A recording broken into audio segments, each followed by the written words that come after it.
Welcome back to the channel. My name is Lisa Elvin Stoltari, and I'm a genealogist and a passionate traveler. Over the last several years, I've been focusing my attention on les filles du roi and les filles Mercier, these inspirational, amazing women who really have helped define North America.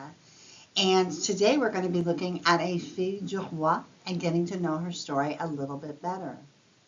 But before we begin, let me show you ways you can support the channel. The first three kind of keep you in the loop. We have subscribe, which is very, very important. I'm trying to reach 2,000 subscribers by the end of the year, so please consider subscribing. It's completely free. And like, if you like this video, you just click on that like button, and that helps kind of spread the news, if you will. And notify, of course, is just a convenient way of getting told when I post new video. New content is about two times a week at the moment. And also, if you really want to support the channel, there is a new opportunity with memberships, and they start all the way from, I think, the Traveler at 99 cents a month and all the way up to the Genealogist at $24.99. Each one of those levels has different perks, if you will, and you'd be doing the channel a great service by supporting the work we do here. So with that being said, let's get started and find out more about our fille du roi of this episode. Les Filles du Roi, episode 290, Marguerite Lamain, which actually means the hand.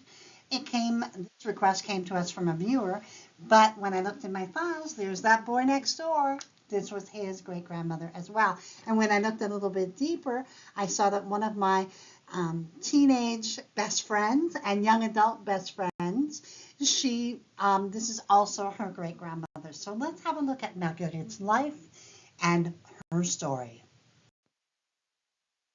Marguerite was born in 1657 in Rouen, France.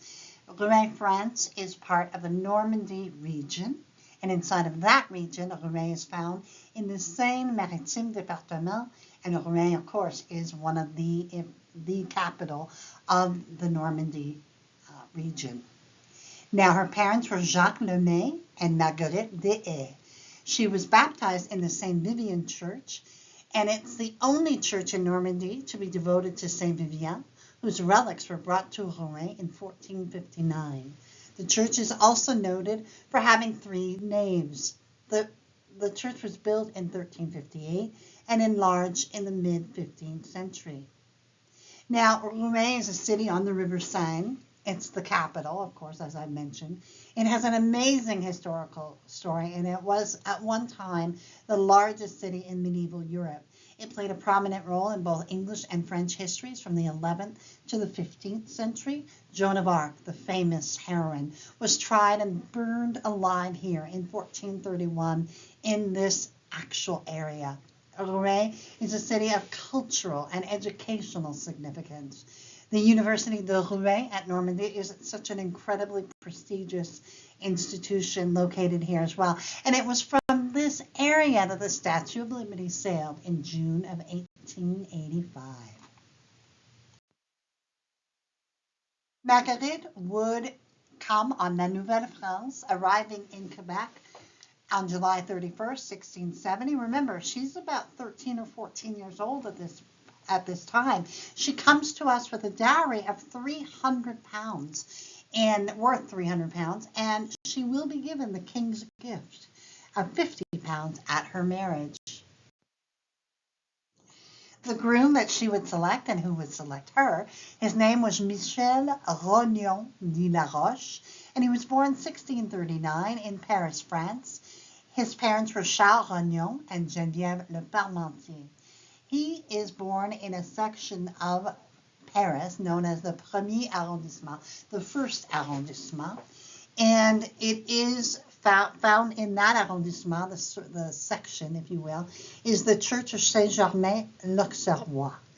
And this church was built in the 13th century with major modifications in the 15th and 16th. From 1608 until 1806, it was the parish church for all the inhabitants of the palace, and many notable artists and architects who worked on the palace have their tombs in this church. And since the 2019 fire that badly damaged Notre Dame de Paris, the cathedral's regular services have been held at this church, telling you how big it really is. Now, the first arrondissement of Paris is one of 20, just so you know, and it governed locally with the second, third, and fourth. And it forms really the first sector of Paris, truly the Paris center.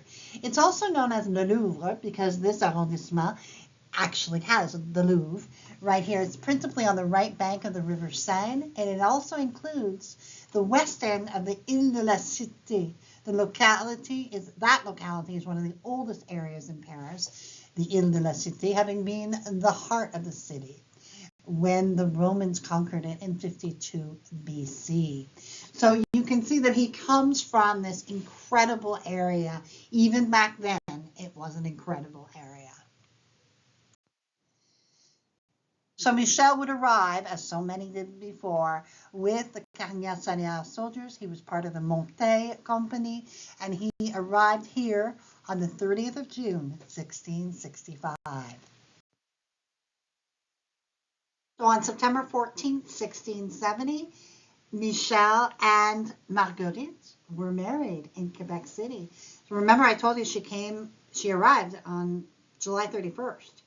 And halfway through September, she's already married. So that is remarkably fast. And also because she was so young.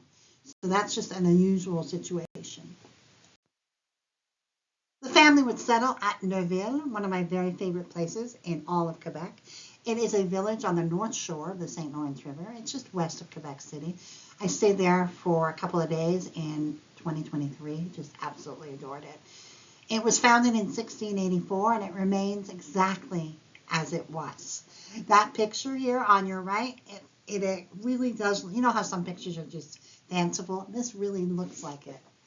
And in 1653, the area was granted as a seigneurie by Jean de Lauzon to Jean Bourdon de Saint-Jean for his son, Jean-François Bourdon de Domburg, who was a man of all seasons. He was an engineer, an attorney general. And in 1680, the Domburg, it was called the Domburg Seigneurie, was acquired by Nicolas Dupont de Neuville. Thereafter, the seigneurie was known as Neuville. I give you that little tidbit of information in case you come across Domburg, because that is the original name of Neuville. In 1679, the parish, which was called Saint François de Sales, was formed. It was also known at certain times as Pointe-aux-Trembles, and in reference to the point on which the church was built, where once was covered with aspen and birch, which is part of Le Tremble, which is what that means. Again, do not get it confused with the area in Montreal called Pointe-aux-Trembles. The church is referred to as this. So just so you know, those little tidbits can really help you stay on track. So let's have a look at the family they created.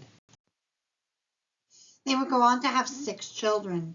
Charles would marry Anne Martel, and they would have one child who did not make it.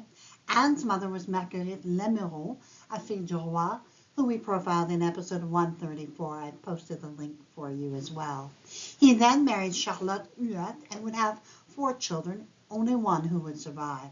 Charlotte's mother was Fille Marie Fayet, who we have not yet profiled. Denis would marry Marie Caron and would have 9 children, 5 of whom would make it, and 4 would leave descendants. Guillaume would marry Marie-Angélique Houd and would have 7 children, all of whom would make it. Marguerite would marry Julien Charles Sivigny and would have 12 children, 9 of whom would make it, 8 who would leave descendants. Jeanne would marry Joseph Loriot and would have 10 children, only 2 would survive. Louis would marry Anne Grenon and would have 6 children, 5 of whom would survive. In the 1681 census, we find Michel and Marguerite. You can see the difference in age, 42 to 24. Their children, Charles, Denis, Guillaume, Marguerite, Jeanne.